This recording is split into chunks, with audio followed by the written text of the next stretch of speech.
Welcome to the Republican Professor. This morning in California, we have Dr. Garrett Pendergraft. Thanks for being here, Garrett. Good morning. Thank you for having me. Appreciate you having me on. Good to see you, Garrett. Garrett, for those of you who don't watch this on YouTube, I'm going to describe Garrett. Garrett has a huge beard. You don't really look like a nerd. To me, you look like a kind of a lumberjack, kind of a brawny, kind of a Navy SEAL with the glasses on kind of thing.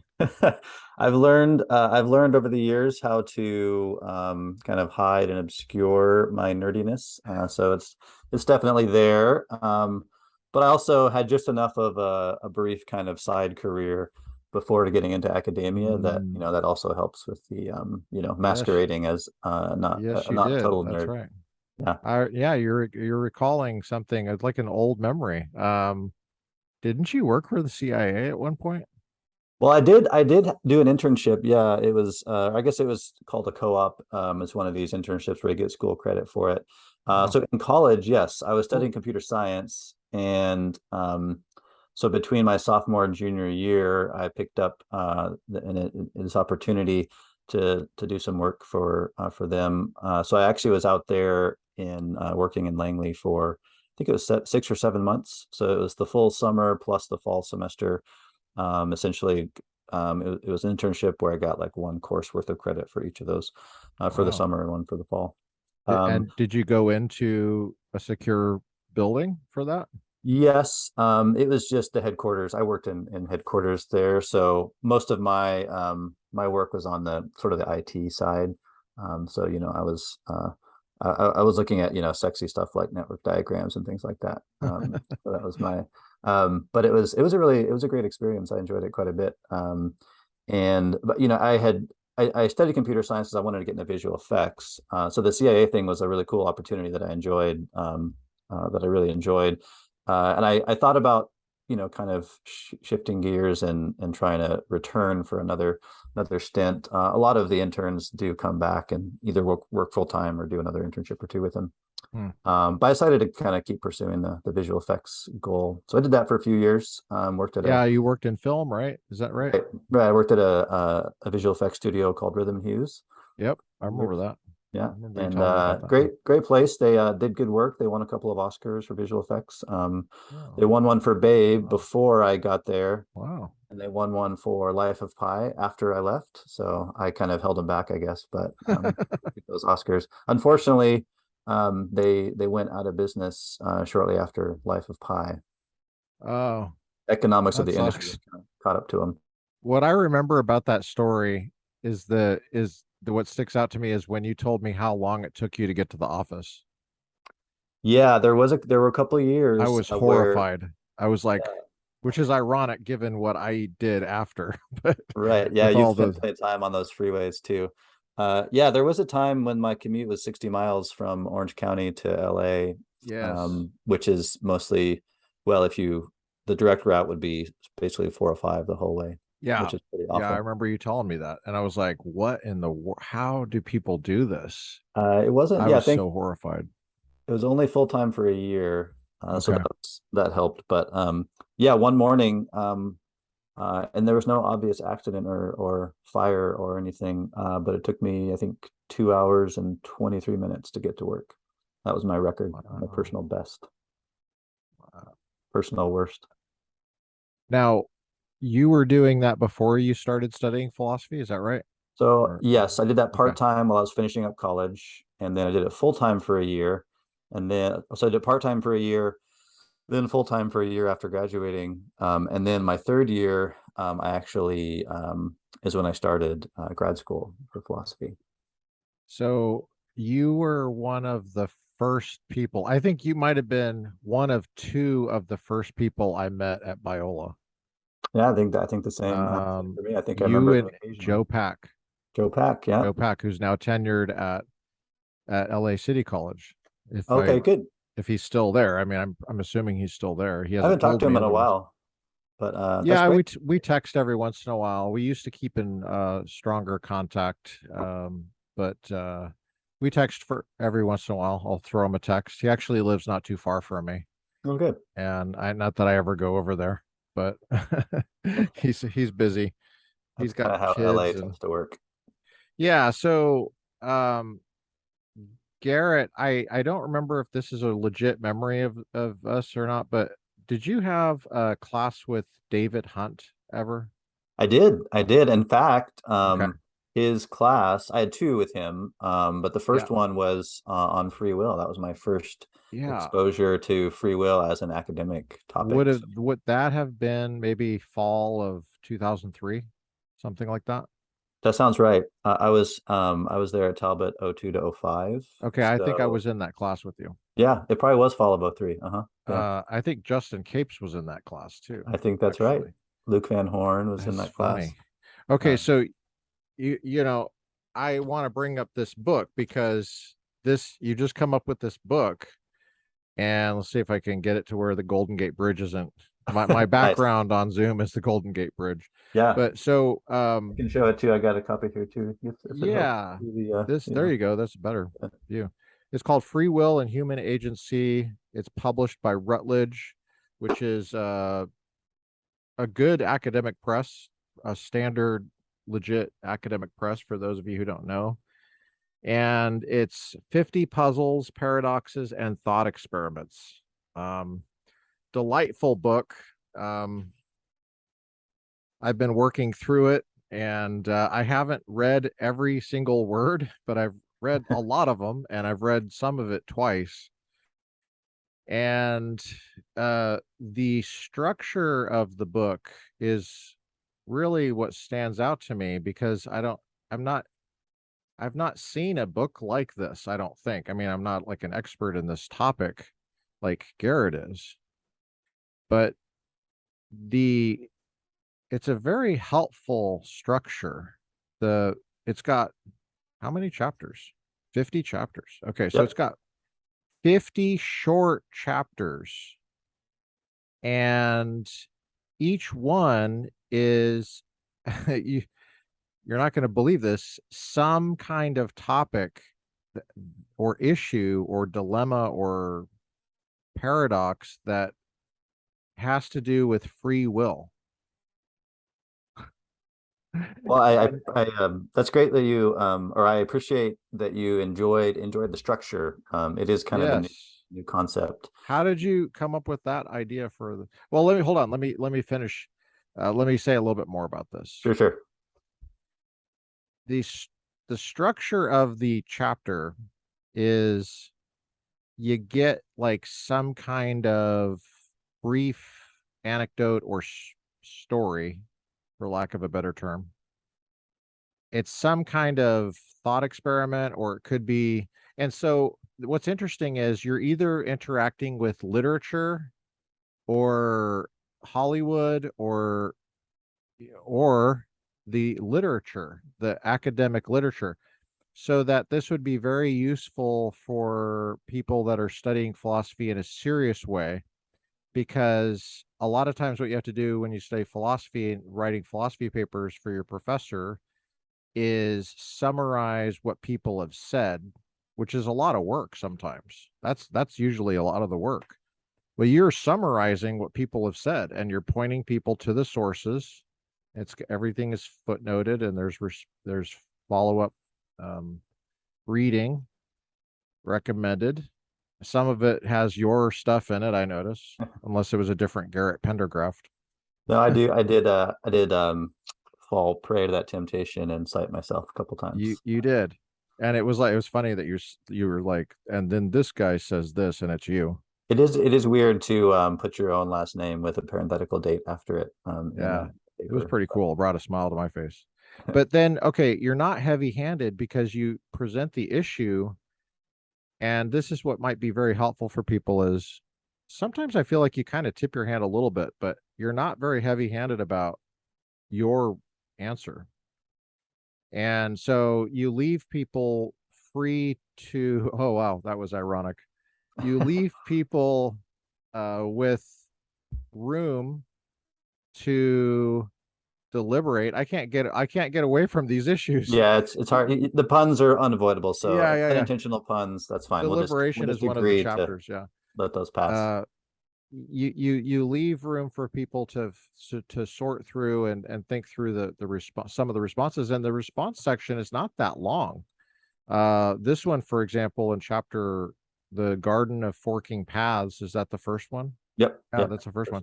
So this one is very short. It's only what, 2 pages of response, and you just kind of lay the groundwork for, okay, here's some possible resolutions, and then sometimes you have kind of an unhappy settlement, like when you cite Fisher and you say this is just kind of like a stalemate. Mhm. So how did you come up with that structure? Guess we'll talk Yeah, about structure for a while. yeah, absolutely. So I can't take a ton of credit for the idea. This is a new series that Routledge is putting together, and so it's unsurprisingly it's called Puzzles, Paradoxes, and Thought Experiments in Philosophy. And so the first one to come out was in epistemology that came out last year, and that was written by Kevin McCain. And then they have a few others sort of under contract on ethics, aesthetics, philosophy of language, philosophy of mind, metaphysics.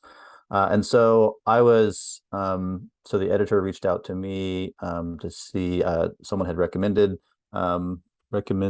me to them, which I'm thankful for. And they reached out to me and just said, is it something you'd be interested in doing?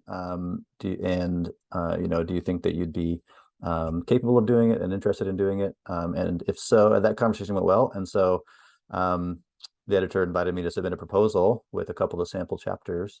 And I will say that initially, the idea, which I think is a really good one and is a new creative idea, is let's introduce this field or this subfield of philosophy.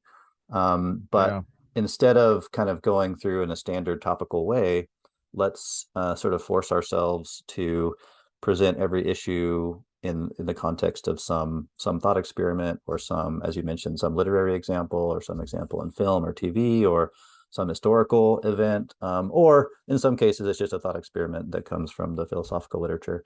And so it's a good challenge. Number one, to if I were doing an intro to free will, I might kind of, I would structure it differently. And I don't know that the standard structure would be better necessarily, because the issues are so intertwined, that, you can kind of, there's a lot of different starting points, and yeah, using totally. following this structure, this 50 puzzle structure, kind of forces thinking about those connections and about the presentation in new ways. It was initially I was a little bit skeptical of even being able to come up with 50. Right, right. It seemed like maybe twice as many as I Does came up each with. book have 50?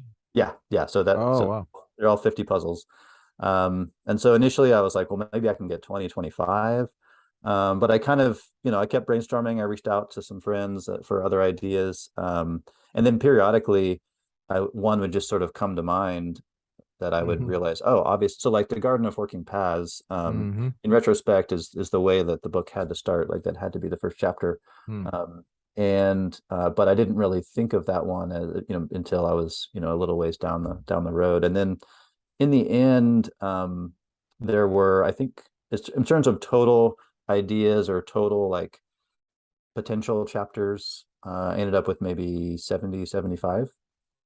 And then of course Wow. over time, like some of them would merge or split, or I would realize that one wasn't going to work out. And so but some of the later ones, some of the last few that that kind of came to mind ended up being included.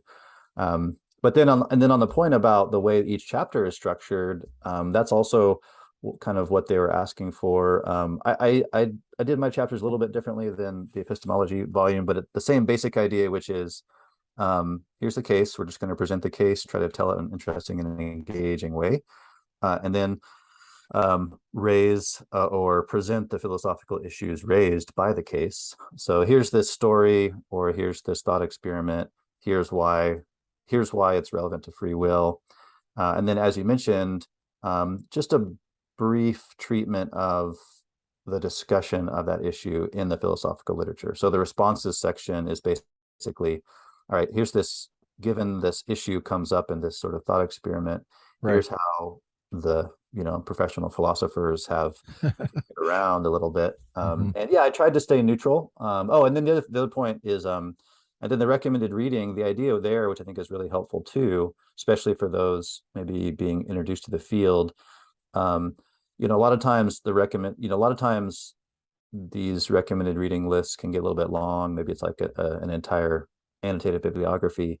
And that can be a little bit overwhelming because the question typically is like, all right, well, this was interesting. What do I want to read next? Not like, what are the 100 things that, that I'll read over the next 10 years if I have the time.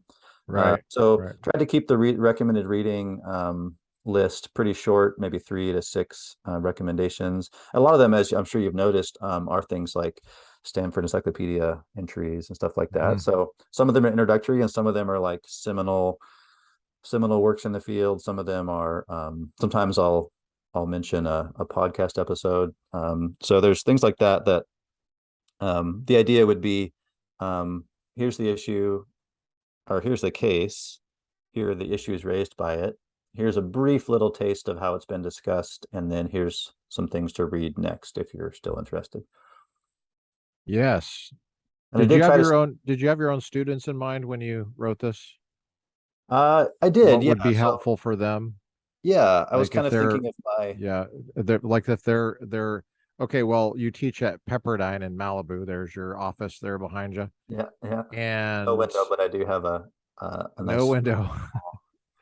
That's probably maybe a good thing. You get more work done. I don't know. But less distraction. you're down there in the bunker there in Hute, Exactly. and you're hunkered down over this, and you're so I bring it up because you have undergrads, and some of them are very good, and they go on to really good philosophy programs in across the country.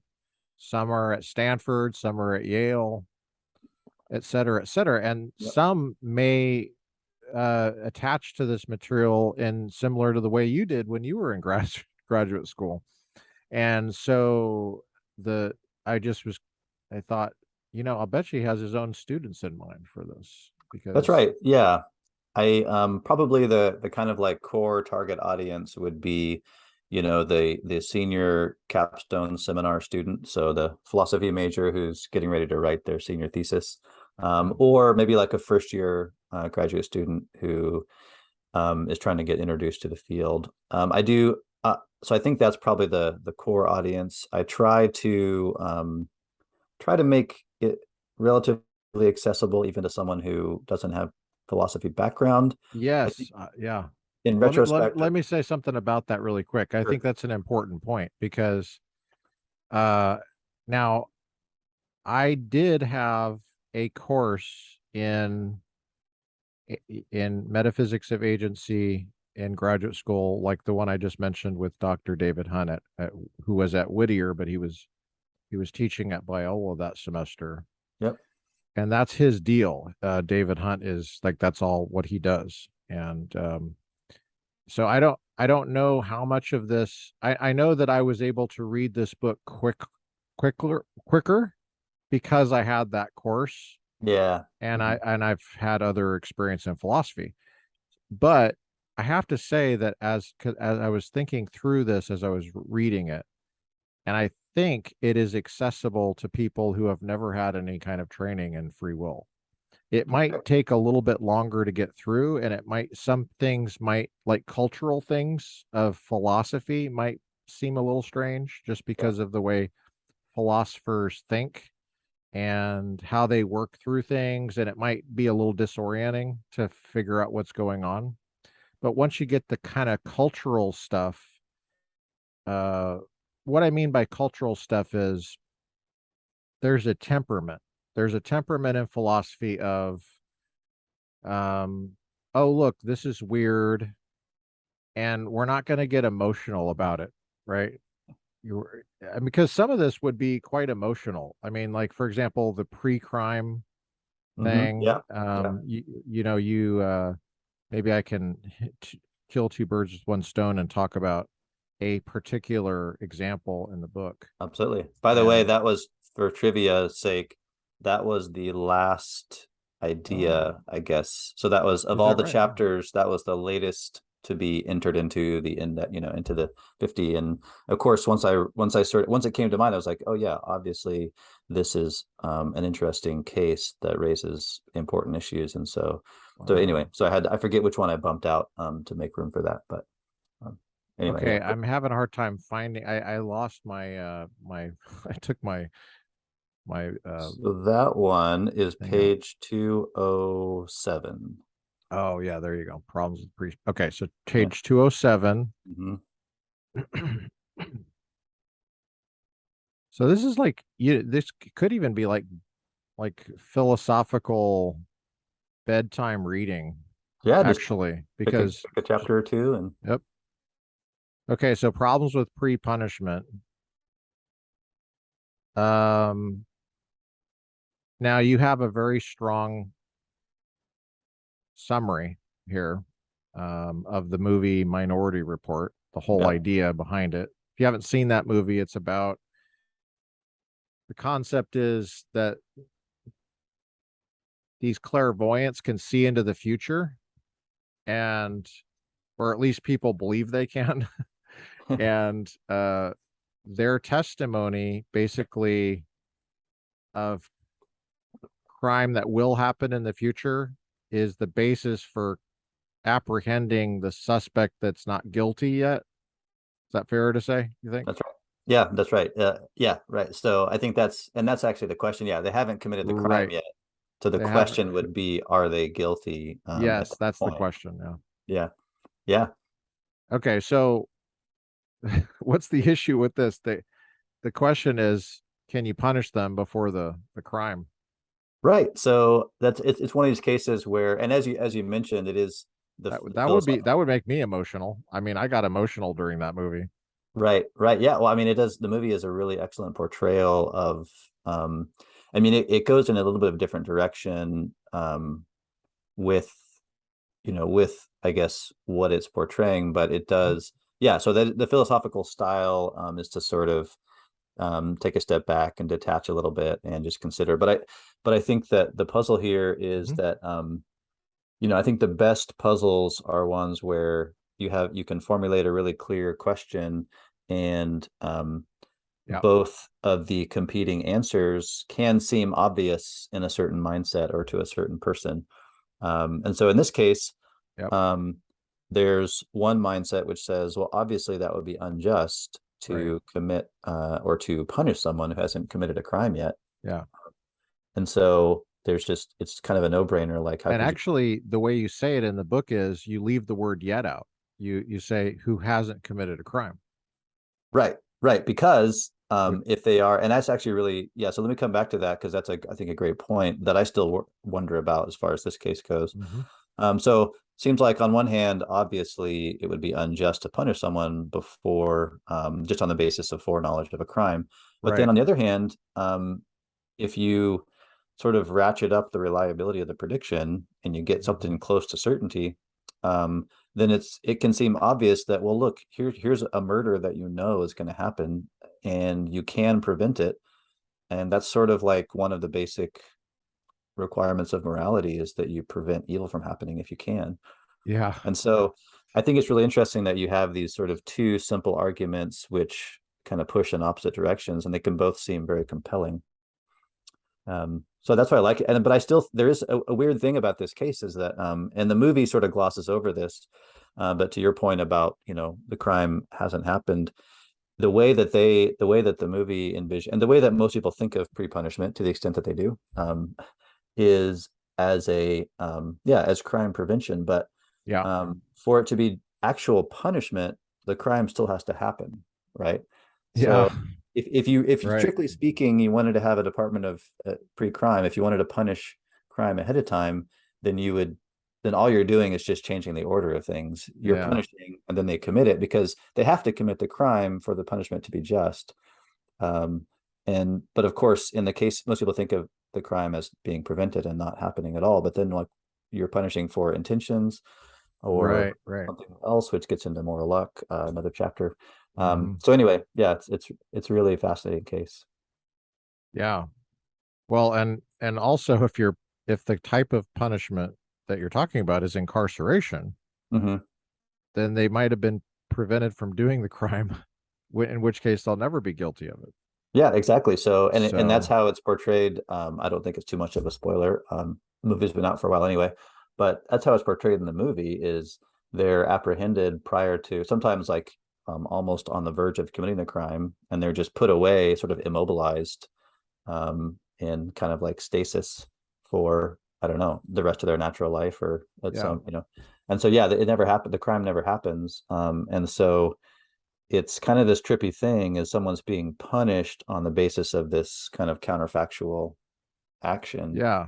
that they never actually perform. They were going to, we can assume that they were in Right. fact going to, although again, you can fiddle with the reliability of the predictor, Yeah. and changes the our You intuition. also you also avoid alternative theories of punishment. This gets really like in philosophy, it's like every stone you unturned is like more stuff, and that can be Right. very frustrating, actually. It can feel like you never make any progress. I think that's kind of the cultural point I was trying to get at earlier, was for the curious kitten that's interested in this, they have to feel like there's some progress, because otherwise, why would you? I mean, if it's a lot of work, Right. if you just enjoy reading philosophy, then the enjoyment factor would be enough to read it. But the feeling of making progress, I think you allow the reader to feel like there's progress being made here, because what you do is you clear away and you clarify the several issues, many issues, of about 4 dozen of them. Mm. And then you say, I'm not going to do the progress for you, but here's a way you could go. What do you think? And Yeah, I no, think I that's about as appreciate good that. as you can do on this. Yeah, it is true. I mean, that I think that it's easy to conceptualize progress in maybe a scientific or mathematical way, or an engineering Yes. engineering Yeah. way. Yeah. Right. That's sort of what we're accustomed to do. Yeah. And Yeah. yeah, when you're when you're building when you're building something, whether it's a bridge or a circuit or whatever, there's a very clear endpoint, and if it works as designed, then success. It can always be better. But in philosophy, yeah, success is a little bit harder to get a handle on. I think Yeah. I think it's just a lot more modest, and it's conceptual and abstract. And so, as you were to your point, it can be a success to simply identify that, oh, this particular case raises multiple issues, and so just separating out the relevant issues, and identifying sort of what you Right. would want to think about if you wanted to address those issues. I mean, Right. that's progress, that's success, Yeah. Yeah. Yeah. because you've clarified. I mean, this is all stuff that you know. So I Right. think it's, yeah, I think, and maybe this is something where philosophers as a group, um, have maybe not done a great job of kind of promoting or marketing the discipline, Mm, because and because the more that we can kind of this is sort of like Bertrand Russell, the value of philosophy kind of stuff. The more that we can appreciate I guess the small victories that happen in philosophy, and right. the sort of intrinsic value of those small victories, then I think the more we can be motivated to dig into stuff like this, and be willing. Yeah, so you you think about this for a long time, and maybe you have like a lot of additional clarity, but maybe you have like one small conclusion that you've made about what to think, but the rest of it's still up in the air and wide open. And that, that's progress. It's not maybe as satisfying as certain other types of progress, but Yeah. Sometimes it comes. What was the one where you talked about epistemic settling and practical settling? I was yeah, looking for my note in that. I could find it. that was the Sorry. deliberation chapter. So that would be chapter 4, chapter 6. Chapter Does 6. deliberation require uncertainty? I don't know why that came up to me as a clear example of progress, but I thought that uh that was is very satisfactory at the end there where you were saying on page 33, the bottom there. Mhm. That's where you quote yourself. Yeah, I do. That's I funny. confess. What these examples help us realize is that there are some cases in which the two types of settling, so you make this distinction, and I know that maybe you don't understand what this means, but just hold on a sec. If you listeners here, two types of settling come from different sources. And when the types of settling come from different sources, there's nothing preventing the epistemic settling from happening prior to the practical settling. So there's progress right there. I thought that was very helpful. Good, thank And you. I appreciate that. yeah, yeah. I mean, so it is puzzling. This is a deliberation. Well, maybe we should talk about this example here. What's the issue with deliberation and free will? Yeah, so this one is, I would say, there's this assumption that deliberation always requires uncertainty, and it's almost treated as a truism or as a conceptual truth. Just that, Yeah. well, the the way deliberation works is it's incompatible with certainty or incompatible with knowledge of what you're going to do. So never mind about certainty, but um, and it and so there's some um, this is something that was maybe a little bit more widely discussed, earlier in the 20th century, mid 20th century. But the and so there's a few people who just kind of like make this kind of like articulate this assumption that, well, if you know what you're going to do, it's impossible, like literally impossible to deliberate about what you're going to do. And Mhm. Right. um, and actually, the in many ways, the seeds of this chapter did arise in that David Hunt seminar, um, Wow. because Good memory. one of the examples, or Randy Clark has some examples. So essentially, the claim is, it's impossible to deliberate while knowing what the results of that deliberation process are going to be. That's interesting for all sorts of reasons in political science, I think. Like I've been a juror before, Ah, yeah. Hmm. and that's an interesting question. Can you deliberate well as a juror, even if you know how you're going to vote?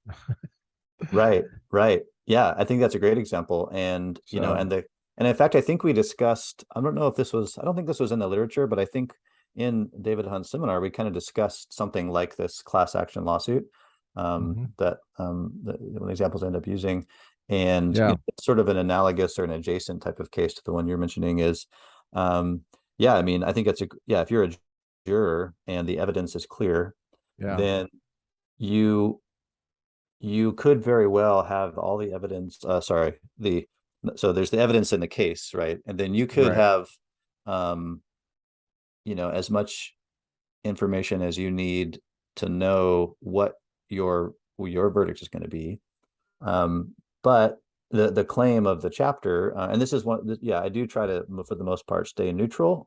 This is one chapter where I kind of do maybe show my cards a little bit. yeah, yeah, But I just think that there is this distinction, and there's nothing in principle that um, prevents us from weighing reasons for and against a particular choice, particular decision.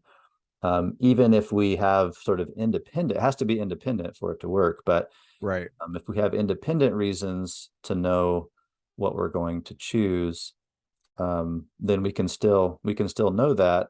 But that doesn't. There's nothing there that kind of like reaches out and puts the clamps down on our right, right, deliberation process. right, These people like Richard Taylor and Carl Genet, they would say that the way I'm describing it would be a case of where like deliberation sort of um, is closed, becomes impossible. But then if you do actually consider reasons for and against, then you've sort of lost your knowledge. So they would kind of describe it as a case of like back and forth. But well, it's either like you're deliberating without knowledge, or once you have knowledge, the deliberation is sort of a fake or a sham. But if the sources of settling are genuinely independent, then I don't see why you can't settle things epistemically and figure out what you're going to do. I think the testimony example is a good one. Maybe like someone who knows you really well could predict your choice, Right. and you could trust that and come to know what you're going to do on the basis of that testimony.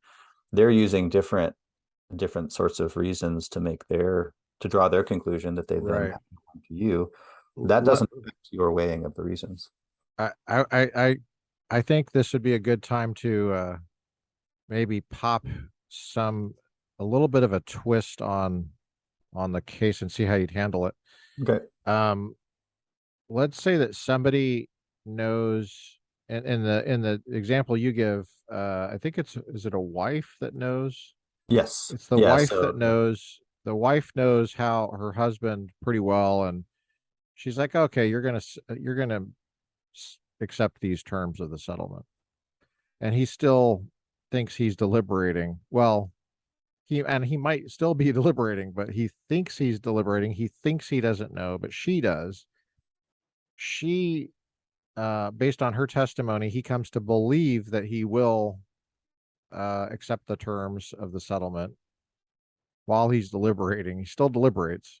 So he's got this two things going on. Now, let's change a little bit and say that he's a racist, for example. Let's say that his wife believes he's a racist. okay. And it's a jury thing. He's not supposed to be talking about it, but he is talking about it. So all of you people, don't talk about this stuff with your you're not supposed to. You're supposed to Right. deliberate, in Yep. secret. You're not supposed to make up your mind, but let's, we're all human beings. It does happen. So let's say that the the defendant in a criminal case is like some kind of race that she believes that he thinks is inherently inferior to their race. However you want to define racism, okay. Let's say he meets the definition of that. And so she says, well, you're going to obviously find the guy guilty. Can he deliberate really on on the merits of the case, you think? Yeah, that's a good question. I think one It's a answer, little bit racier. No pun yeah, intended, but so right. So it could be. I haven't thought about whether those kinds of attitudes, I mean, those attitudes themselves, the racist attitudes, might undermine certain kinds of deliberation, or at least degrade certain kinds of deliberation, right? So if I'm already primed, and this happens with the a lot of times we make snap judgments on the basis, and we do that on the basis of factors that aren't rational. right. And so that's not deliberative, partly because it's a snap judgment and not a deliberative judgment, but also because the fact, there could be some time that passes. It's just the factors that Hmm. render the decision or produce the decision, rational factors. So I guess this is sort of one of those, speaking of philosophical culture, kind of like a little bit of an unsatisfying "it depends" answer. But Hmm. I would say if the case is filled out, so that the racist attitudes actually affect the reasoning process in some way. Right. Maybe it prevents him from seeing evidence clearly, or from seeing evidence at all, or maybe it forces a certain interpretation of Uh-huh. evidence or Right. explanation of evidence. Right. So then I could see the deliberation happening, but not being rational deliberation. And Gotcha. so, Okay. yeah, and then, but I think if it's if his racist attitudes and beliefs, if they're not severe enough to totally undermine deliberation, then what I would want to say is that, if you think about the kind of evidence, like maybe it's a certain, I'm trying to think what a sort of like a standard paradigm case. I mean, so fingerprint evidence. I mean, I Hmm. guess what I'd like to say um, is that maybe the fingerprint evidence doesn't match or something. And Right. so, Yeah. um, Where it would be yeah, obviously irrational to convict. or it does match, but Yeah, maybe here's a better maybe variation, or not variation, but a better way of what I was saying is was that let's imagine the fingerprint evidence does match, but there's some suspicious circumstances around its, appearance on the scene, or it's sort of like there's reason to think maybe it was planted.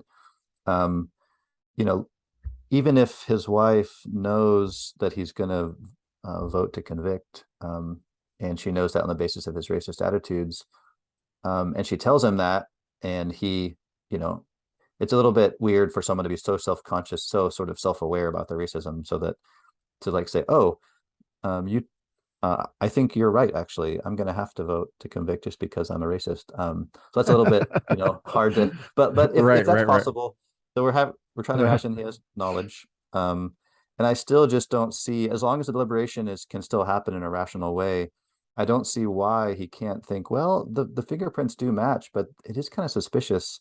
Um, Yeah. I think we already know the outcome, or we're supposing that we know the outcome, but I don't think that knowledge sort of reaches into his mind and like prevents him um from sort of thinking for at least a minute, oh wait, Right, maybe these right. fingerprints were planted. Yeah. um so Well, I don't know. in a criminal case, you're supposed to reason about the particulars of that individual and the circumstances that are in that with that individual, allegedly, Mhm. Uh, so it doesn't the very type of reasoning is not supposed to rely on um, assumptions or attitudes about groups. Right. Now, I mean, in weighing like testimony, that might come into play. Like, would that be something that a person like that would likely do, or in terms of credibility and believability?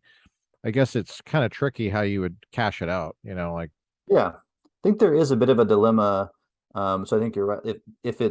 If what's really driving your decision, or your verdict yeah, is an assumption about a group, right, right, racist assumption, then to that extent, I think we have reason to doubt the rationality of the deliberation. yeah. Um, Okay, that but makes to the sense. extent that it's not actually driving, then that weighing reasons seems possible, and nothing about knowing the outcome seems to preclude that. I mean, Hmm. granted, those usually go together. Usually, as I say in the chapter, They usually the go way that together. you Yeah. come to know what you're going to choose is by choosing. So usually, Right. stemic settling and the practical settling go together. But as long as the practical settling is still TBD, Yeah. there are all kinds of different evidence, and evidence can come in from another source and give you knowledge of what you're going to do Right. without affecting your deliberations. Now, of course, that last step, when I say without affecting deliberations, I mean that's sort of the issue. So it's kind of hard to. It kind of comes down to someone could just dig their heels in and say, well, no, as soon as you have that knowledge, then it becomes impossible. But, you know, when you think about the actual process, the mental process of considering reasons for and against, um, we seem to, there's no sort of, um, there's no kind of felt barrier there, in the Right. way that we do encounter other kinds of barriers. Like, I can't deliberate about whether to jump over the CAC, the building my office is in, a three-story building, right? There's just no there. There is a barrier there. Like I Yeah. could imagine myself doing it, but Right. I can't Right. Right. deliver. It is impossible to deliberate about that, and I don't know how to articulate what that barrier is like, what it feels like to sort of bump up against that barrier. But whatever that is, it's not present in these other kinds of cases where you just come to know what you're going to do on some other basis, or so I say. Does your background in computer science inform your interest in this topic in some way, like coding? Is it something to do with Yeah, coding? I think in subtle ways, I appreciate, sort of algorithmic approaches, and I appreciate, um, I think that's one, and this is more just kind of general affinities between engineering and computer science, and philosophy. I think that there's a shared appreciation for precision, and Yeah. for And there's some shared interests too, as far as things like consciousness of AI and stuff like that. But Right, um, right, right. yeah, so I don't know if it's specifically connected to my interest in free will, but certainly to my affinity for, these kinds of approaches to the problems. Well, it seems like um, there's a number of ways you could approach the free will issue, and if you're coming at this with maybe just a very minimal background of just common sense and maybe some theology stuff, like okay, Calvinism versus not Calvinism or something. Um, it seems like you could have a book like that just says, okay, here's what free will is, and oh, there's a scholar that disagrees with that definition and which one is right, and then maybe here's some puzzles or whatever. But this book invites you right into the puzzles right away. And so the first foot forward isn't like some definition or even a history of dialogue, uh, which can be a little bit overwhelming to the beginner student because you you know you're there's a lot of people talking about this and they Mhm. write a lot. There's a lot of ink spilled, and it seems like it's kind of exhausting to go through all of that, and then it's like, well, what the hell am I going to say?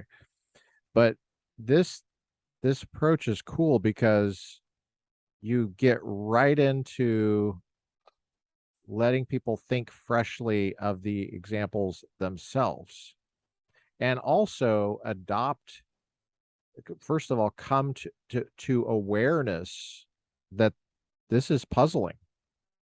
There's some kind of intuition you have from common sense, maybe, but then that doesn't do all the work for you on it. It doesn't get you there. And I think a lot of people think, oh yeah, free will is just a matter of like kind of looking within, nasal gazing, and I know all the answers about free will. That's not really how it works. Yeah, no, good. Thank you. That was kind of the goal, and that's one reason behind the kind of the ordering of the sections. I Yeah. think a typical Okay. Yeah. as you said, Fatalism. Yeah. Yeah. That's right. yeah, so as you said, a typical introduction might start either historically or might start with, the sort of basic freedom versus determinism. Yeah. And so the historical stuff doesn't show up until I guess chapter 11, get back to the swerving atoms. And then I thought that the fatalism stuff is a little Right. bit more a little bit closer to home, a little bit more starting with the common sense. That's Mhm. sort of I guess the nod to that, was calling that first part, referring to sources of existential angst, fatalism being one of those. So yeah, that was very much the goal, was yeah, let's just dive right in and try to kind of tease out some of these threads from Yeah. ordinary. I think pedagogically it works well because psychologically, to give the student strength and even the regular person just reading this to move forward, uh, they have to adopt the puzzle for themselves. Right. They have to be puzzled themselves because then it's like it's that itch. It's that. Do you remember which puzzle it was for you that got you into it? Um, I think it Is was it in here? probably, well, yeah, it's probably broadly speaking, it's probably the freedom for knowledge. So that would be Yeah, chapter yeah, yeah. 8, which I include, as theological fatalism. And that was, again, we talked about that in David Hunt's class. So Yep. I think either, so it basically for me it Page was 40. the let's see, that seems right. Yes, You page know, 40. there's no pictures in this, Garrett, and there's no pie graphs, there's no statistics, there's no That's facts. There's no. it's just opinions all the way through. Yeah, sorry about that. I My thought next you were book going will to have some follow the facts. science, and I was really disappointed. Well, Okay. I did enjoy, I'll just say chapter 26. That's like what, page uh, 134. 134, yeah. That's where I get to talk about the science, Oh, Libet cool. experiments. And I hope We it's got to not get to the daily wavester. That was a fun okay. one.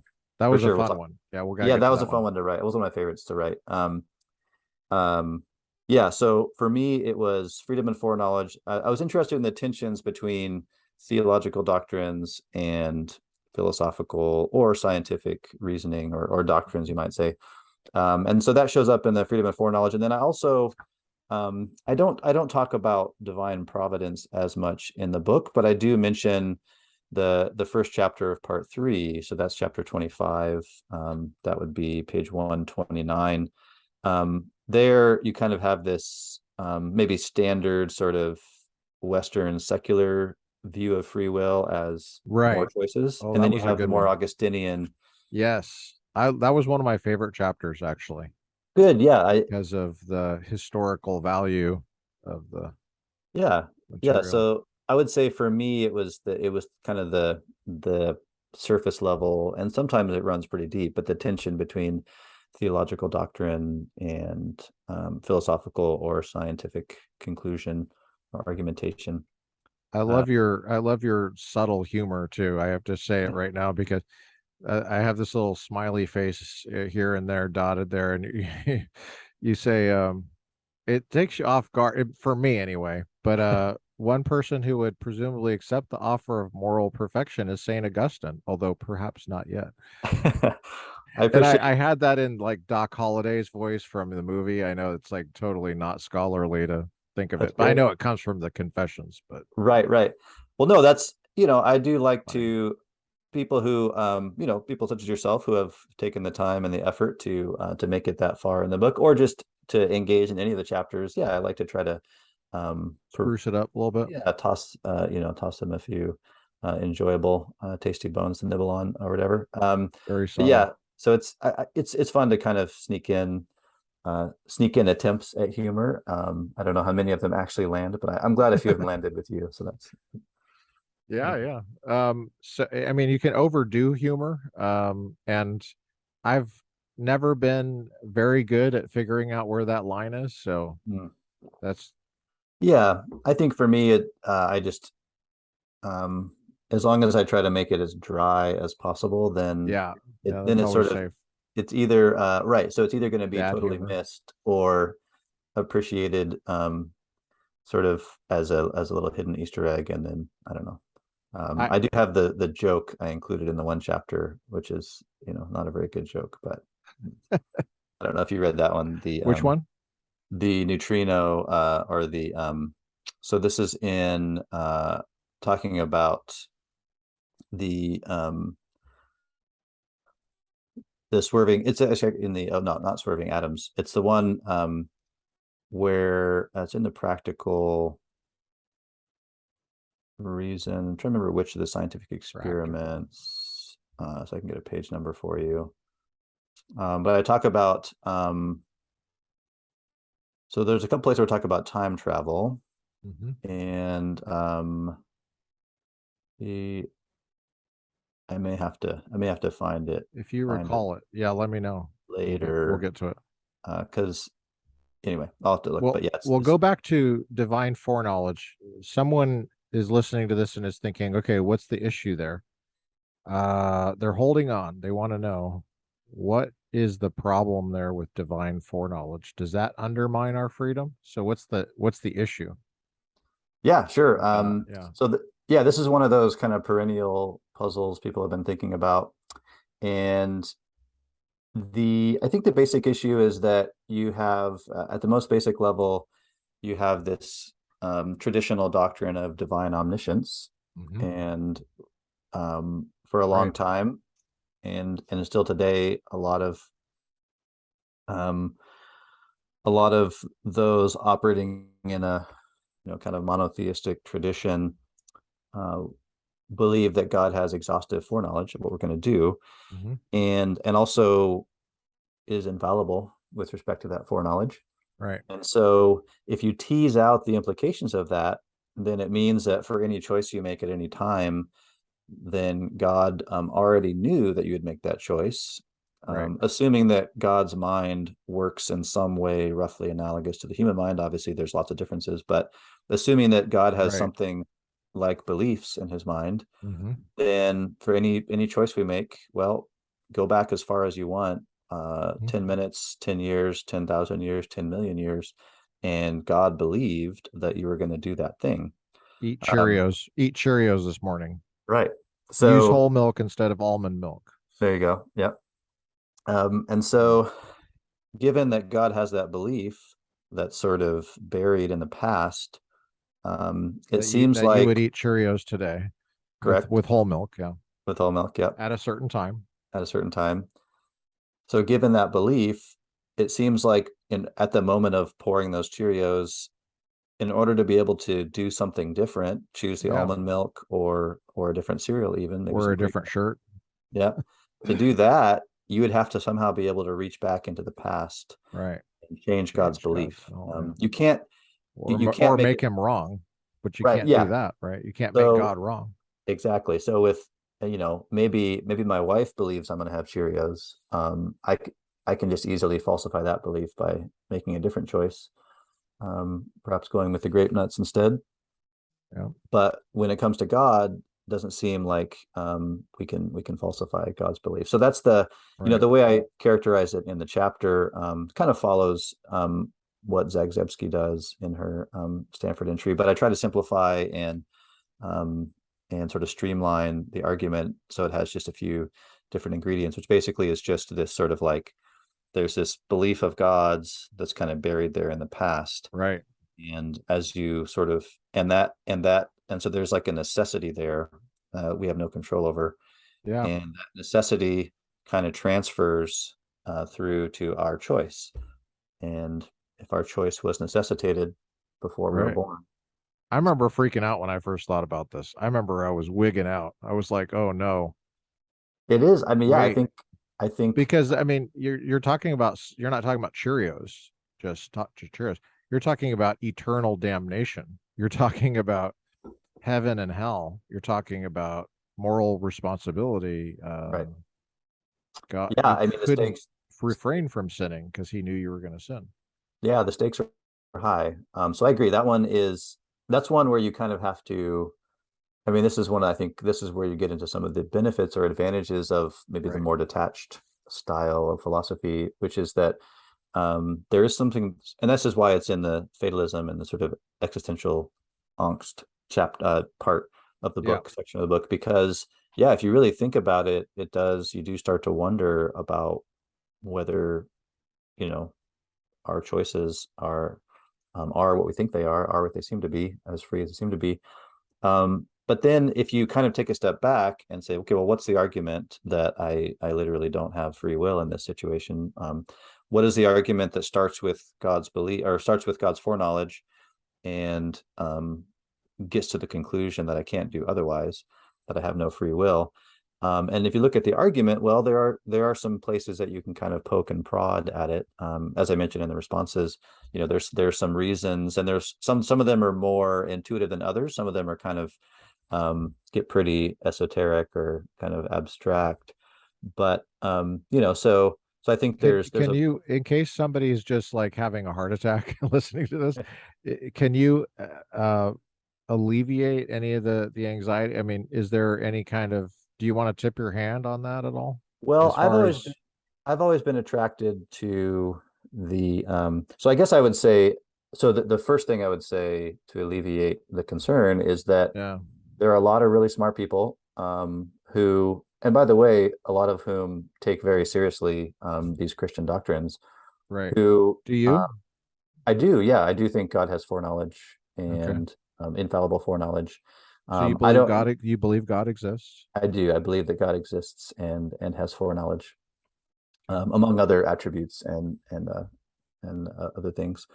And Yeah. so there are lots of people who have looked at this at the argument and have have found good reason to reject it, or what they take to be good reason to reject it. So I would say that it's not like a consensus view, that it's not just a sort of consensus view that yep, if God exists, then there's no free will. Um, it's there are Right. lots of reflective people out there, some of whom are deeply committed to Christian theology, who Mhm. are able to reconcile divine foreknowledge and free will. So that would be like the first point, is just it's still an open question, and the stakes are high, the concerns are real, the argument seems compelling, maybe at first blush, but there are some things there are some moves available to you, and the question is just going to be, in the end, do you find any of them plausible enough to kind of address the worry? As far as the specifics of the different responses, I mean, I've always been attracted to the some sort of kind of counterfactual dependence, or some sort of speaking of earlier, we were talking about different kinds of progress. I think that Right. one important distinction is between our choices depending on God's beliefs and God's beliefs depending on our choices. Right. Yeah. And I think you want to be careful to, depending on someone's view of providence, you want to be careful to kind of preserve God's meticulous providence or God's providential control over the events in the world, including our actions. But Yeah. it's plausible, and so some of the more recent stuff has attributed this to Origen. Going back to Origen, there's some of it that shows up in William of Ockham and the Ockhamist solution. But I think the idea is that, well, it is true that God knows what we're going to do, but it's not true that what we're going to do depends on God's belief. Because that's just not the way the arrow goes. Now we have to be careful about not giving ourselves power to change the past, like we talked about earlier. Yep. But that counterfactual dependence, which shows up in the Daily Wavester chapter as well, Yeah. is something that we can coherently talk about in a way that sort of gives us this kind of, it's not an actual power over God's beliefs, but it's this counterfactual power over God's beliefs. And so to some extent, what God believes depends on what we do, or in some sense it does. And so I think so we can just say things like, and this is not doesn't have to be a philosophically loaded statement, but I can say, well, I chose to eat Cheerios this morning, and therefore God believed that I would, but I could have chosen to eat grape nuts, and if I had chosen, then God would have believed that I was going to eat grape nuts. And so, right. And that's just that statement. Obviously, you can unpack it in various philosophical ways, but that just seems to be kind of intuitively true. I did this one thing. Of course, God knew what I was going to do, but I also had this other choice. And if I had made that choice, then God would have known that. So you look at two possible worlds that include these two choices. And in both worlds, as it turns out, God's past belief corresponds to what I did. And that's just what it means to say that God has foreknowledge, is to say that in any given world, whatever someone does, there's going to be a belief or something of God's that Do you picks think up. that the A theory of time works with that way of looking at it? Uh, Or does it depend on the B theory? uh, There's two different ways of looking at time, and one yeah, is I think it can. I don't. I'll confess that I haven't thought as much about the metaphysics of time in relation to this. I mean, I do think that there's um, yeah, I think it can work either way.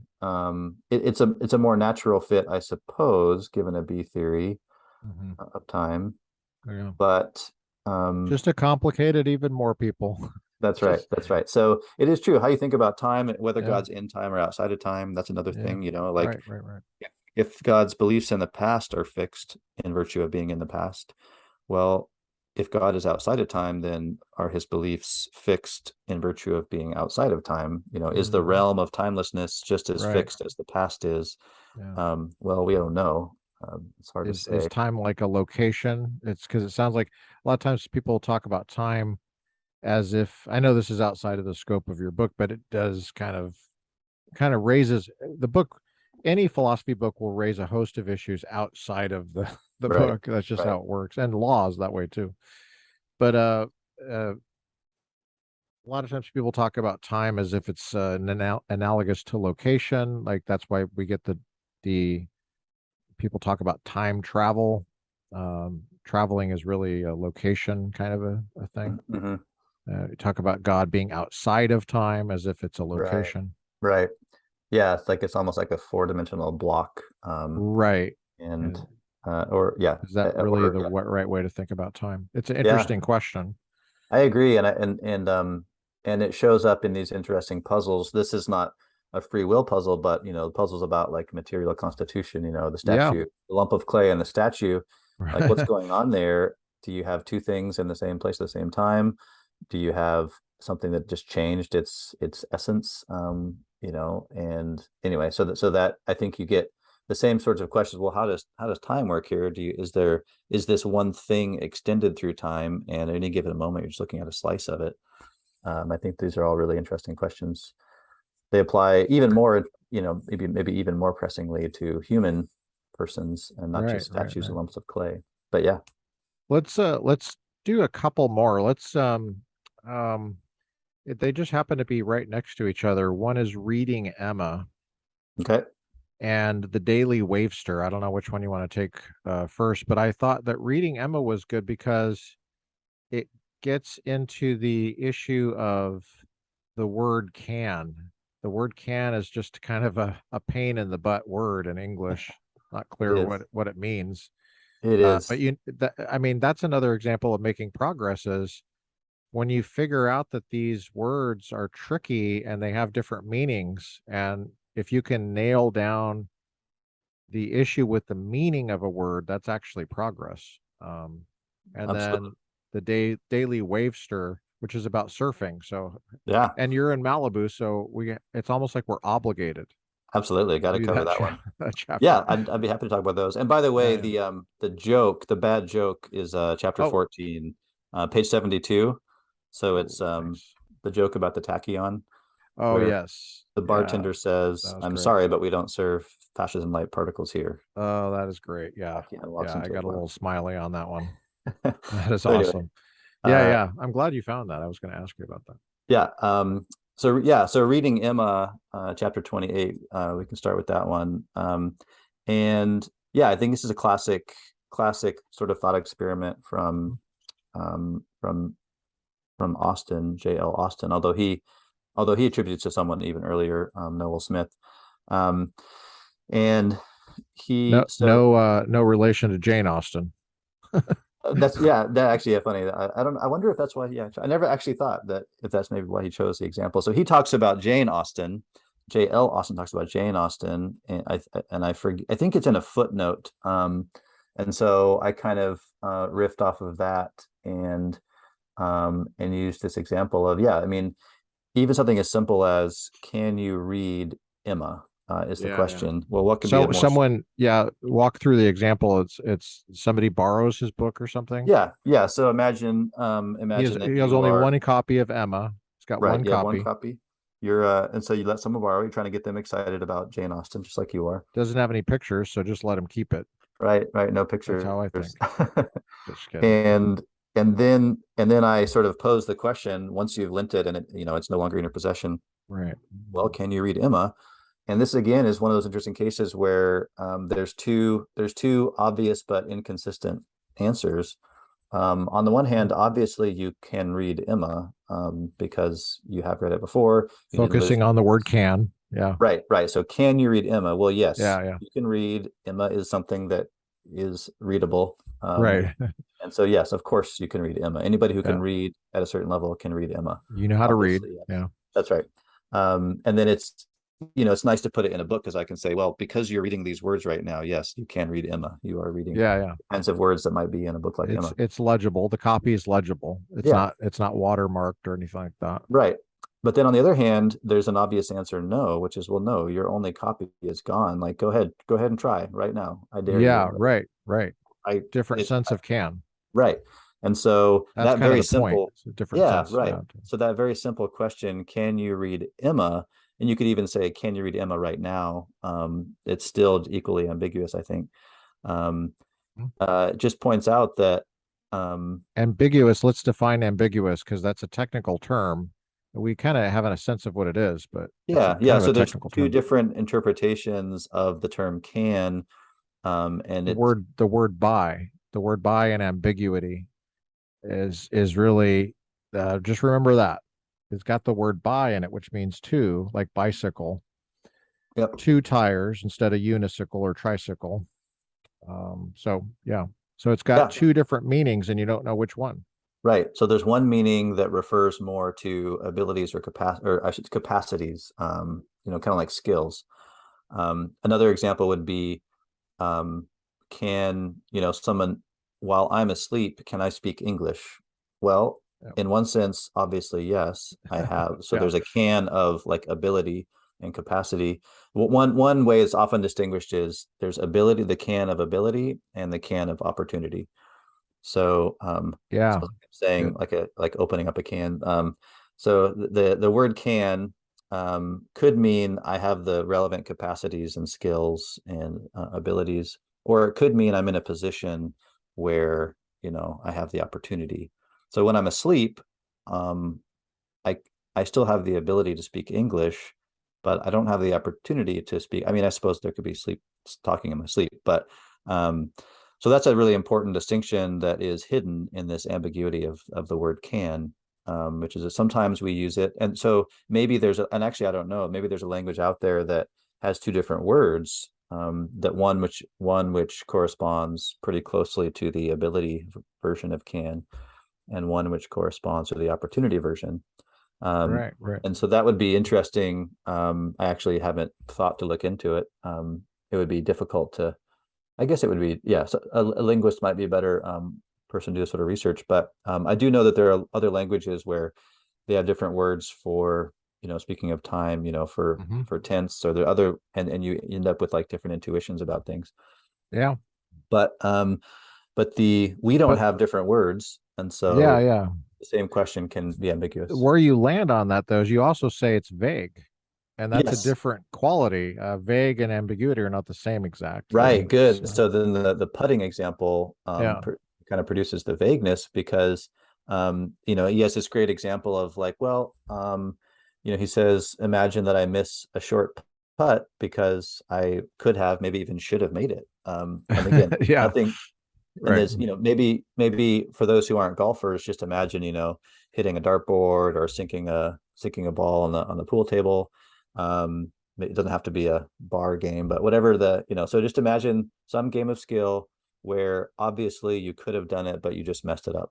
Um, Right. and in those cases, Tagging and underpass. If there you're you go. 3 feet away, There you go. Right. but if you're 6 feet away, You doesn't just wanted quite to, reach. yeah, you just wanted to fill in those letters perfectly. Um, and so the problem is that it just seems obvious that even though I missed the 6 foot putt, I still could have made it. Hmm. As you like increase the distance, Yep. then 60 feet. Yeah. it becomes less obvious that I could have made it. 60 Yeah. foot, 60 feet, a 60-foot putt, it's not true that I can make it in the typical sense of can, but Mhm. I could get lucky, right? It could still go in. So the vagueness there is that there are borderline cases between what counts as, so if you just focus on the putting example, Mhm. a 1 foot putt, I can make it, and almost always will. I mean, maybe one time out of a million, I wouldn't make it. And then um, as you You're pretty increase, good. You're pretty good, Garrett. I appreciate it. I'm not. I'm definitely a duffer out there. But I can make a 1 foot putt. I would screw up the 1 foot putt a million, 99 times out of 100. Okay. Well, So, there's that. but Golf is so with endlessly vague is it's the same definition. It's not two definitions, but it's right. not clear. It's like bald. Yes. Bald, um, actually, I think bald is kind of ambiguous and vague also, but because it could mean no hair at all, and it could mean some hair. But actually, it might be the same definition in that, uh, like if someone's just bald on their head, on the top of their head, but they have hair on the side, sometimes we call that bald Right. or balding, I guess, but Right. Yeah. So kind of vague. you're right. A vague term has a single Long definition, hair, yeah. but there are borderline cases which make it unclear when you've crossed over from Right, term right. applies to it doesn't apply. So yeah, Yeah, there with you go. baldness, yeah, imagine someone with who's bald He has but one has hair hair on on the his head. sides. Is he bald still? Yeah, you add one hair at a time. Yeah, yeah. And eventually it will no longer be true to say this person is bald. Yeah. But it won't be clear which hair made the difference, Yeah. because it doesn't seem like any single hair can make the difference. And so So the that's progress in this chapter is is alerting the student and the careful reader that language is like that sometimes. Sometimes that we use the same spelling as CAN, and we mean it could be ambiguity where there's two different definitions of that sucker, or it could be that there's the same definition and it's like there's borderline cases and you just can't tell. right. And maybe the puzzle kind of hinges on those qualities of the word. Yeah, so two people can be talking past each other Yeah, because they both think that their view is obvious, but what's right. happening is they're either using a different definition, Yeah. given an ambiguity, or maybe they're kind of like resolving the vagueness Yeah. at a different point, and This that is, can be yeah, this progress. is relevant to other skills too. Like this is why I'm a huge fan of philosophy for pre-law, because Yeah, legal issues. I mean, just think of the criminal cases involving weapons. Like, let's say you get pulled over and it's like a Fourth Amendment kind of an issue. You get pulled over, the officer says, "Do you have any weapons in the car?" What do you mean by weapon? Do you mean there's a little bit of an ambiguity there because anything can be used as a weapon and has been used as a weapon in the history right, of mankind. I mean, right. from rocks. I mean, uh, Cain killed Abel. If he didn't use his hand, actually, if he did use his hands, the FBI Yeah, statistics call those personal weapons. yeah. But A fist can be a weapon a for sure. rock, I think one definition is when an artifact, a human made object, is designed as a weapon. So, for example, a firearm would Yeah, fit that. But, like, for example, some knives don't really fit that. They could be used. Like, I was at a church function recently and it was somebody's birthday party, and I was just staring at this knife that they were using to cut the cake. It was like a scary horror movie knife. And nobody was frightened about it right, because right. it could be used as like a horrific weapon, a murder weapon, some kind of immoral thing. But uh they were using it to cut the cake, and it was almost as if they felt like it was designed to cut the cake. It wasn't designed. So if you had that in the kitchen in the or in your car, are Right. you giving a false statement, which is a crime? Yeah. I mean, So someone who puts a baseball bat under their bed is yeah, that's a choosing good it one. for, it's Yeah, obviously wasn't designed to be a weapon, right. but they are But it could choosing be it used as for a its weapon-like properties. And that's right. why they're not putting a pool noodle under their bed. They're putting a Yeah, baseball bat. you're it's a little odd to walk through the sporting goods and you're like do you have any weapons? Oh, never mind. I see the baseballs bats Yeah. right over there. I Yeah, got it. I exactly. got it. And yet they can be quite effective. Yeah. So the similar, these kinds of can questions show up in the Daily Wavester as well. Yeah, And then for those who aren't familiar with the Dale daily Webster is wager. his name. His nickname is the Daily Wavester. So he has the world record for most consecutive days of surfing. I was Uh, blown away. yeah, Is that a real case? it's absolutely real. Yeah, Wow, 14,641. So from September 3rd, crazy. 1975 That's to insane. October 4th, 2015. So more than 40 years, he surfed at least three waves every day. So if there's a documentary called Step into Liquid, which is about big wave surfing, Hmm. and it has a little, and you can find this clip online. There's just like a little sidebar because he's not a big wave surfer necessarily. There's a little sidebar that discusses this case and interviews him, and like he talks about why he did it, and his reasons are actually not that great. But but and he clearly has He's not a deep person, no, and ironically. that's right. Um, he still has managed to I forget how old he was when he just made the decision. I don't know if he was married at the time already, but he was married, he had a daughter, so it didn't completely destroy his personal life, but Hmm. it certainly limited his options career Yeah, wise no and kidding. Jeez. otherwise. And Wow. his wife died of I forget, I think it might have been cancer. And he was with her at the hospital, but not not while he was surfing. Like he still He had to surfed. go catch some waves. Um, Oh my gosh. right? I feel So like this chapter would have been a good one for a picture. that's true. You could get Garrett, good old Dale just Webster. Well, and in the or video, just a wave. the video, it shows like all of his boards. It shows like all of his wetsuits that are all disintegrated. It shows like this huge ball of surf wax. So there are some pictures there, but anyway, so the Yeah, case is like, imagine there's nobody more consistent about surfing than Dale Webster. right. And so and yet and so given that picture, then it seems like certain counterfactuals are true of him. If he doesn't surf on this day, imagine he's still in the middle of the streak. In the chapter I say, imagine like the day he's going to set the new record. Like he Yeah, blew past the old right, record like right. 10,000, and He's he one day away. right. He And so has it's to like, hit 3 waves today, and he gets the record. yeah, he is immortalized for this record. And so it seems true on that morning to say, well, if he doesn't go surfing, if he refrains from surfing, then something catastrophic had to happen. I mean, he had to be completely incapacitated. If it were at all possible, he would do it. So this conditional seems true. If he refrains from surfing, then something catastrophic would have to have happened.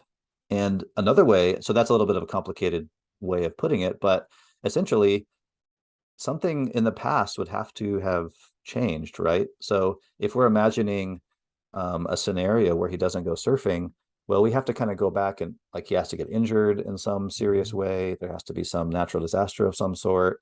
Um, and so it seems like in an intuitively compelling way, something would have to have gone differently. At that moment of choice, he's staring at the waves about to run out there.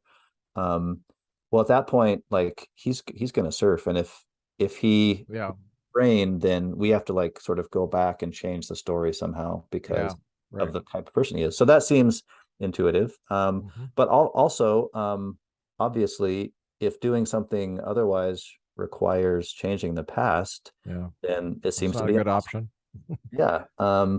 And so it seems like, oh, actually, so this gets us to the argument, oh, I guess he can't. So we're back to the word can. I guess he can't refrain from surfing. It's sort of inevitable or destined. Right. But wait a minute, like when he's standing there in his wetsuit staring at the waves, like there's no force that's compelling him. I mean, he's committed to it, so there's like psychological forces going on. But there's nothing that's like sort of like pushing him into the waves against his will.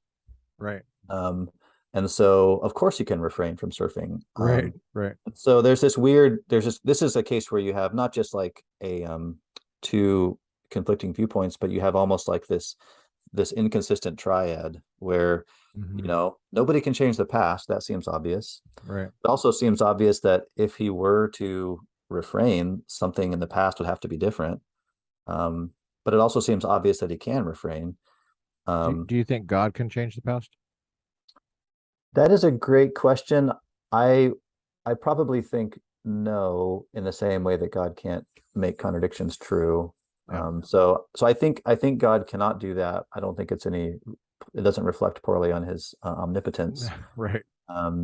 So yeah, so I don't think even God can change the past. I do think that God can do things such that if he were to do them, the past would have been different. So if you sort of Yeah. put it in that counterfactual way, Yeah. then I think we can do that too. I think we can do Right. things such that if we did them, the past would have been different. Hmm. But Would have that, been. yeah, would have been. Yeah. So anyway, that's the puzzle about the daily Let- wavester is that, you Let's know, let's do one more. There was one more, the freedom to choose the good, because it's such an important thing in politics, great. which is Yeah, my we area, can politics do and one law. more. Um, so yeah, how would you characterize this, the Yes. the the St. Augustine one? So the way I set this up is a little bit of an appeal to the psychology literature. Barry Schwartz talks about the paradox of choice Mhm. and how a lot of times he's more interested in the psychology of happiness and satisfaction and things like that. Mhm. What he points out is that for whatever reason, we're constructed in such a way that um, additional choices aren't always good for us psychologically. Yes, that's right. So yeah, so at a certain point, obviously, if you're going, so you imagine the step from a certain number of choices, n choices to n plus one choices. Mhm. Um, the step up from one choice to two is a good one, and almost Right. always going to improve our situation. And then maybe that's true as you go to three and four and so on. But you get to a certain point, whether it's choosing, I think I mentioned where to go to college, choosing a retirement plan, choosing a meal from the menu. And Yeah. if you've ever been to Cheesecake Factory, there's kind of a paradox of choice with their Oh, menu, yeah, right? yeah. It's kind of a problem. Yeah, it is. And so he points out as a psychological point, this is not metaphysics, this is just psychology, but um, Right. it's just a matter of fact, empirical fact, that we past a certain point, which actually comes pretty soon, Yeah. um, additional choices are bad for us. And Yeah. so again, that's a point about psychology, and it's relevant to politics as well. So Um, does that undermine our free will Well, in that's that I think that's situation? one interesting question is does that just mean so what I think the puzzle is that, well, if free will is at bottom or in its essence about having alternative possibilities or having making alternative choices, Right.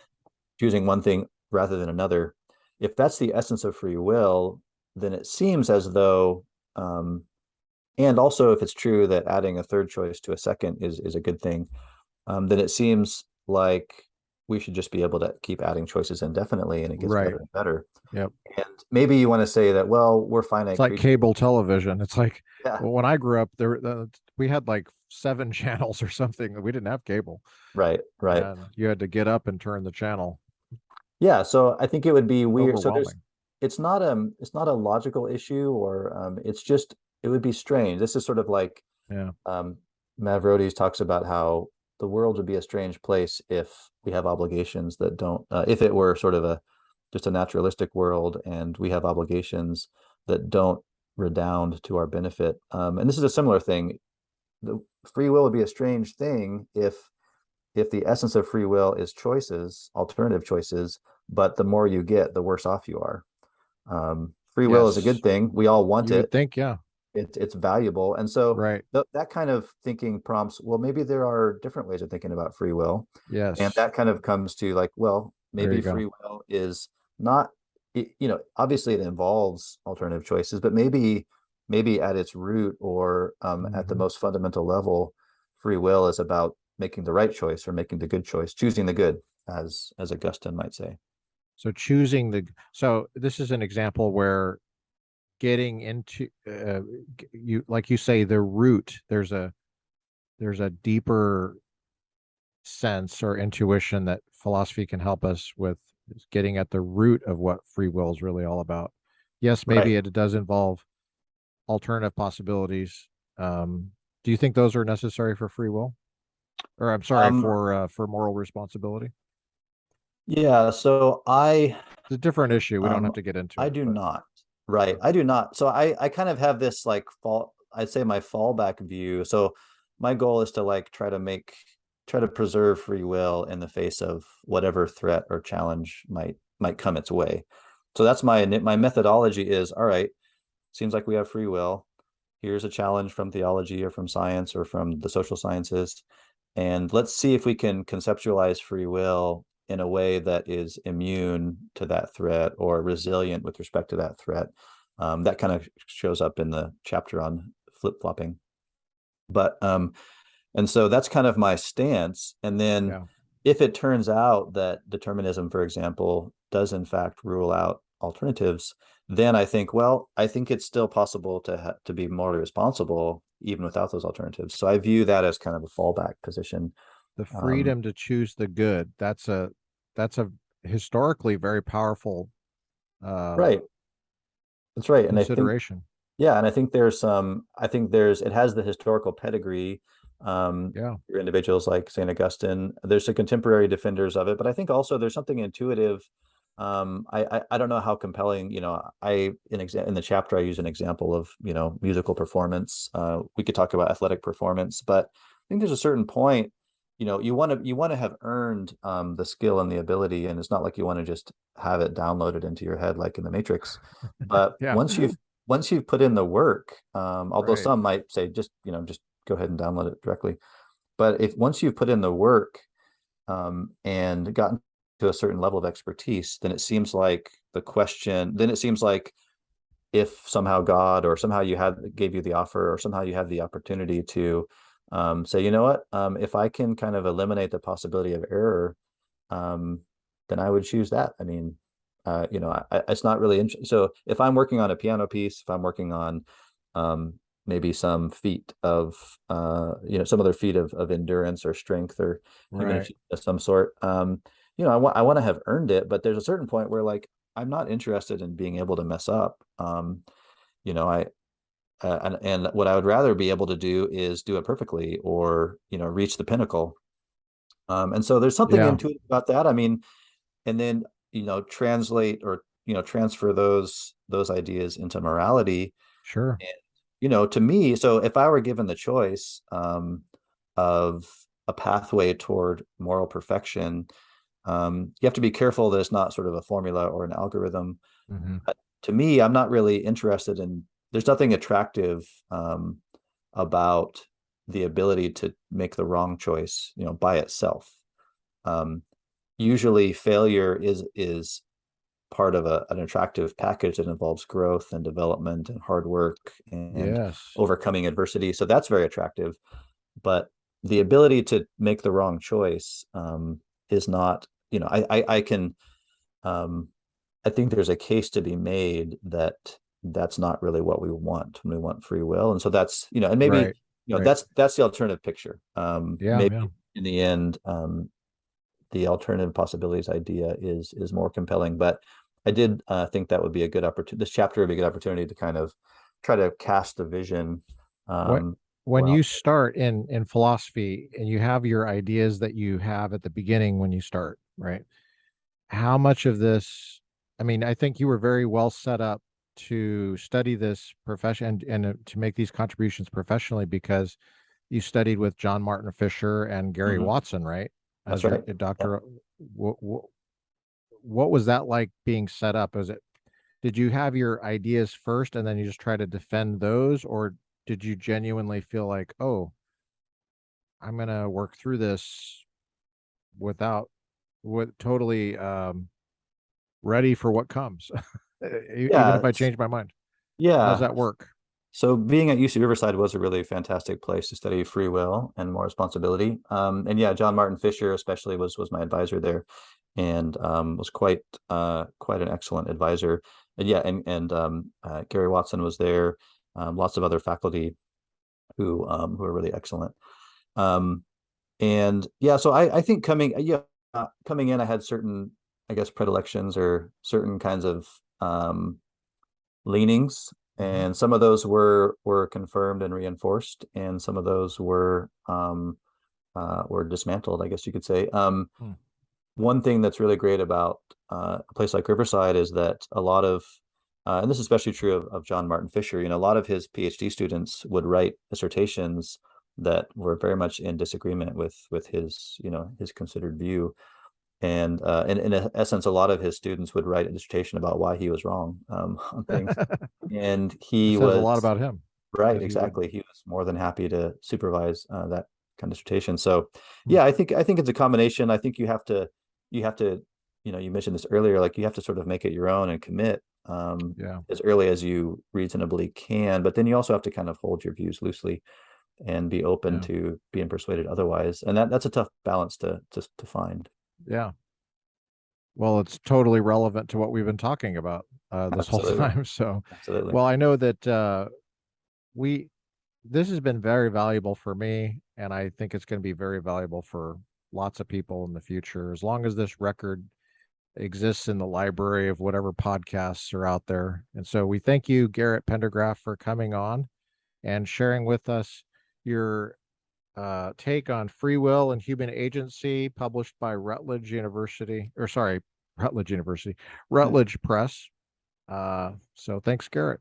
Thank you. I very much appreciate the opportunity to really, it was a really enjoyable conversation, and it's always good to be able to chat with you again, Lucas. So I appreciate that. Yeah, yeah, And I look forward to future conversations. And I'm always very yeah. interested in feedback. especially Okay. on the accessibility of the book. You know, anybody who wants to email me at Okay. my address or check me out on Twitter or whatever, very happy to engage about the book. Great. Okay. We'll link this in the notes. All right. Thank you.